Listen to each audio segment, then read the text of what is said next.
Pada pertemuan kali ini saya akan membahas tentang farming system atau sistem pertanian. Saya ambil topik ini karena eh, di masa yang akan datang ketika pertanian ini menghadapi kondisi ketidakpastian akibat adanya pemanasan global yang menyebabkan perubahan iklim, maka pemilihan sistem pertanian yang baik itu merupakan salah satu strategi awal yang paling penting untuk memastikan kita dapat memanfaatkan sumber daya yang ada secara berkelanjutan.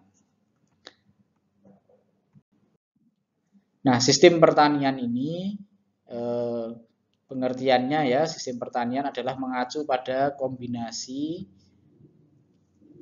dan pengelolaan komponen penyusun budidaya pertanian dan atau peternakan untuk mengoptimalkan sumber daya alam. Tujuannya adalah untuk meningkatkan produksi di era perubahan dan ketidakpastian. Era perubahan dan ketidakpastian yang saya maksud adalah terutama akibat dari adanya perubahan iklim yang diakibatkan oleh pemanasan global yang tadi saya sampaikan. Jadi ke depan banyak lahan-lahan pertanian yang awalnya sesuai untuk budidaya satu komoditas pertanian menjadi tidak lagi layak untuk dipakai untuk budidaya pertanian komoditas tersebut. Begitu juga ada lahan-lahan yang dulunya tidak cocok kemudian menjadi cocok. Namun tentu saja jumlah lahan atau luasan lahan itu semakin sempit ketersediaannya yang mendukung untuk dipakai di budidaya pertanian. Oleh sebab itu kita harus pandai-pandai untuk memilih sistem pertanian yang tepat sehingga produktivitas tetap dapat kita peroleh, produksi juga dapat kita peroleh. Nah, sistem pertanian ini harus spesifik lokasi dalam arti bahwa sistem pertanian tertentu yang ditemukan di suatu negara atau wilayah merupakan hasil dari kombinasi faktor-faktor yang unik. Banyak diantaranya bersifat kausatif ataupun asosiatif. Jadi bersifat diakibatkan oleh kondisi lokal setempat maupun diakibatkan oleh hubungan antara faktor-faktor yang lain pada kondisi lokal setempat. Lokal setempat yang saya maksud termasuk lokal dalam arti tempat maupun lokal dalam arti waktu. Jadi artinya bisa jadi antara satu lokasi dengan lokasi yang lain itu memiliki kesesuaian sistem pertanian yang berbeda. Begitu juga dari satu waktu ke waktu yang lain juga bisa jadi memiliki kesesuaian sistem pertanian yang berbeda. Artinya panduan budidaya yang bersifat umum di masa yang akan datang ini semakin tidak cocok. Kalau dulu banyak kita temui ya, banyak kita dapati ada panduan budidaya kelapa sawit misalkan yang bicara secara umum. Nah, mungkin itu tepat untuk 10 atau 20 tahun yang lalu ketika hampir semua lahan yang memang dipakai untuk budidaya kelapa sawit itu memiliki karakteristik yang kurang lebih sama. Variasi ada di sana sini tapi jumlahnya cukup sedikit sehingga kita bisa menggunakan panduan yang bersifat umum itu di lokasi yang berbeda-beda. Namun di masa yang akan datang kecenderungannya adalah budidaya satu komoditas, misalkan kita berbicara untuk kelapa sawit, cara budidaya ataupun SOP budidaya kelapa sawit di satu lokasi itu bisa jadi sangat berbeda dibandingkan lokasi yang lain. Kemudian SOP atau standar operasi prosedur untuk tahun 5 tahun yang lalu dengan 5 tahun yang akan datang bisa jadi sangat berbeda. Nah, jadi sistem pertanian berusaha untuk mampu memilih sesuai dengan lokasi yang ada, sesuai dengan waktu yang ada. Oleh sebab itu, untuk menentukan sistem pertanian yang tepat, memang harus memahami karakteristik unik dari setiap lokasi dan setiap waktu. Jadi di sini di dalam mata kuliah dasar-dasar agronomi merupakan pengantar untuk bapak-bapak sekalian dapat mempelajari lebih detail lagi nantinya di mata kuliah yang memang spesifik. Misalkan untuk mengetahui lokasi, ya karakteristik lokasi di mana akan dilakukan budidaya pertanian, maka kemampuan kita dalam mengidentifikasi sifat fisik, kimia, dan biologi tanah menjadi sangat penting. Kemampuan kita untuk melihat karakteristik agroklimat itu menjadi sangat penting. Bagaimana perilaku hujan, bagaimana perilaku dinamika air di situ, bagaimana perilaku faktor-faktor biotik yang ada di situ, semuanya itu merupakan pokok bahasan yang akan bapak-bapak terima di semester-semester yang akan datang. Nah, di sini kita akan melihat dari sisi besarnya, jadi kacamata besarnya. Jadi dasar agronomi ini akan melihat dari kacamata besar. Untuk detailnya nanti akan dipelajari di mata kuliah yang lain ya. Nah, kalau kita bicara faktor atau kondisi yang mempengaruhi pengembangan sistem pertanian tertentu, ada beberapa faktor ataupun kondisi. Yang pertama akan kita bahas tentang iklim. Iklim nanti ada mata kuliah namanya agroklimatologi. Nah, di situ akan dibahas lebih detail lagi tentang iklim. Tapi di dalam mata kuliah dasar agronomi ini kita akan membahas pokok besarnya saja, anasir-anasir iklim atau parameter-parameter iklim yang mempengaruhi pemilihan sistem pertanian yang paling tepat. Ada beberapa. Yang pertama adalah curah hujan, kemudian distribusi hujan. Kalau curah hujan itu adalah total volume dalam rentang waktu tertentu, biasanya bulanan maupun tahunan. Kemudian kalau distribusi hujan itu adalah sebaran dari curah hujan dalam rentang waktu tertentu ya. Misalkan distribusi hujan selama 1 bulan maupun distribusi hujan selama 1 tahun. Penting untuk membedakan antara curah hujan dengan distribusi hujan. Sama pentingnya dua-duanya ya. Kadang ada lokasi yang curah hujannya memang tinggi tapi tidak terdistribusi secara merata, sehingga itu tidak sesuai untuk satu sistem pertanian tertentu. Begitu juga ada yang curah hujannya tidak terlalu tinggi namun terdistribusi rata, sehingga tidak ada bulan kering lebih dari 3 bulan misalkan. Nah, jadi kedua-duanya penting kita jadikan faktor penentu atau kondisi penentu pemilihan sistem pertanian yang terbaik. Kemudian faktor ketiga adalah suhu. Ya, suhu atau terutama ini adalah suhu dari lingkungan, bukan suhu di dalam arti suhu mikro tidak, tapi suhu lingkungan secara umum itu juga mempengaruhi faktor ataupun kondisi yang diperlukan untuk memilih sistem pertanian yang tepat. Kemudian kelembapan. Kelembapan ini ada kaitan erat dengan suhu dan curah hujan tentu saja. Biasanya ketika curah hujan tinggi, kelembapan tinggi. Kemudian pada saat suhu tinggi, kelembapannya menjadi rendah. Nah, kelembapan ini diperlukan terutama bagi tanaman untuk biasanya dia pengaruhnya terhadap penyerbukan, polinasi, dan lain sebagainya.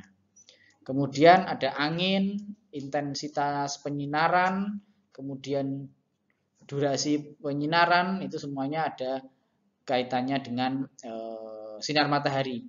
Jadi sinar matahari kita tahu semua penting untuk penting untuk fotosintesis, satu-satunya mekanisme untuk menghasilkan biomasa itu adalah fotosintesis. Nah, fotosintesis itu membutuhkan cahaya. Dua parameter cahaya yang paling penting adalah intensitasnya dan yang kedua adalah durasinya. Jadi kalau intensitas itu kekuatan penyinarannya, kalau durasi itu adalah lama penyinarannya ya, lama penyinarannya berapa jam dalam satu hari ya, itu sangat menentukan baik itu sistem pertanian maupun komoditasnya. Jadi ada komoditas-komoditas tertentu yang membutuhkan durasi penyinaran panjang. Ya, misalkan bunga-bunga dari subtropis seperti krisan itu membutuhkan intensitas dan durasi penyinaran yang berbeda dengan tanaman-tanaman tropis. Itu terkait dengan iklim. Kemudian faktor atau kondisi yang kedua yang mempengaruhi pengembangan sistem pertanian adalah faktor tanah atau faktor edafik. Ada 5 parameter di faktor tanah yang mempengaruhi pengembangan sistem pertanian. Yang pertama adalah jenisnya. Jenis tanah ini secara besar ya dibagi menjadi 2. Ada tanah organosol atau kita sering menyebutnya sebagai tanah gambut. Kemudian tanah mineral. Perbedaannya kalau yang tanah gambut ini bahan induknya itu merupakan sisa-sisa tanaman yang tidak terdekomposisi secara sempurna. Kalau dari tanah mineral itu bahan induknya merupakan batuan yang mengalami pemecahan ya, perubahan bentuk, perubahan ukuran. Nah, itu 2 jenis tanah yang umum, tapi nanti itu bisa diturunkan menjadi banyak sekali macam-macamnya ya. Misalkan kalau organosol itu di breakdown menjadi sesuai dengan tingkat kematangannya. Ada hemik, ada saprik, ada fibrik ya. Kemudian kalau jenis tanah mineral ada yang regosol, latosol, pozolik ya, dan lain sebagainya. Jadi jenis tanah itu penting dipahami, akan dipelajari lebih detail lagi di mata kuliah dasar-dasar ilmu tanah. Kemudian sifat-sifat dari tanah itu juga penting untuk diketahui, ada sifat fisika, sifat kimia, dan sifat biologis. Sifat fisika itu misalkan mencakup ukuran partikelnya, kemudian kapasitas menyerap air, ya, kemudian kapasitas drainase, semuanya itu sifat fisika, tekstur, struktur, ya, itu karakter-karakter atau sifat fisika dari tanah. Kemudian ada sifat kimia, seperti pH, ya, atau keasaman, kemudian kandungan unsur hara, ada 13 kandungan unsur hara di situ. Setiap setiap unsur hara kandungannya seperti apa itu masih di dalam sifat kimia tanah. Kemudian ada KPK ya, kapasitas pertukaran kation, itu juga bagian dari sifat kimia tanah ya. Kemudian yang ketiga ada sifat biologis tanah, dinamika mikrobia yang ada di dalam tanah, itu juga mempengaruhi pengembangan sistem pertanian yang tepat. Apakah di sana ada jamur patogen ataupun ada bakteri patogen atau virus ya, itu semuanya merupakan bagian dari sifat biologis tanah. Yang terakhir sifat tanah yang perlu diperhatikan ya dan yang menentukan adalah topografi dan stabilitas. Topografi ini adalah rupa permukaan tanahnya, misalkan datar, bergelombang, ataupun berbukit, serta stabilitasnya. Apakah dia mudah longsor atau tidak, ya, itu perlu diperhatikan. Kemudian yang ketiga ada faktor biotik, ya, faktor-faktor yang disebabkan oleh makhluk hidup lain. Karena tanaman ini ketika dia ditanam di satu tempat, tentu saja dia akan berinteraksi dengan lingkungannya. Baik itu lingkungan biotik maupun lingkungan abiotik. Iklim, tanah itu bagian dari lingkungan abiotik. Tapi di situ tentu dan pasti ada faktor-faktor biotik, ada makhluk-makhluk hidup lain yang berinteraksi dengan tanaman kita. Itulah yang disebut sebagai faktor biotik. Terdiri dari 3 juga. Yang pertama adalah hama potensial. Itu sangat perlu diperhatikan ketika kita memilih satu komoditas A misalkan. Apakah di lokasi setempat itu ada hama potensial untuk si tanaman jenis A ini tadi atau tidak? Kondisi gulma di situ seperti apa? Kondisi sebaran penyakit di situ seperti apa? Itu perlu diperhatikan. Seperti misalkan kelapa sawit. Ketika kita mau nanam di satu lokasi, kita pasti akan survei dulu. Di sekitar situ akan ada banyak hama potensialnya enggak? Apa hama potensial yang ada di situ? Oh, misalkan lokasi kebunnya dekat dengan kebun kelapa atau kebun pinang. Nah, berarti ada potensi di situ terjadi serangan kumbang tanduk misalkan. Kemudian di sini bekas bekas replanting yang tidak dilakukan dengan sempurna. Nah, berarti di situ kemungkinan ada kontaminasi atau kehadiran dari patogen berupa jamur Ganoderma misalkan ya. Jadi itu yang perlu diperhatikan. Kemudian yang keempat adalah adaptasi teknologi. Ini yang mungkin belum banyak dibahas di bagian-bagian lain, bahwa dalam satu sistem pertanian pada saat ini satu hal yang sangat perlu diperhatikan adalah bagaimana lokasi tempat kita akan melakukan budidaya itu memiliki kemampuan untuk diimplementasikan teknologi. Jadi baik itu terkait dengan sumber daya manusianya, artinya di lokasi setempat itu tersedia sumber daya manusia yang dapat kita dorong atau dapat kita kita berikan di situ berupa implementasi teknologi. Atau sebaliknya, ya, teknologi yang dibutuhkan itu sudah tersedia atau belum. Itu juga perlu diperhatikan. Ketersediaan peralatannya bagaimana? Jangan sampai kita ditarget untuk membangun satu sistem pertanian yang baik, tapi ketersediaan peralatannya tidak mencukupi. Ketersediaan agrochemicalnya tidak mencukupi.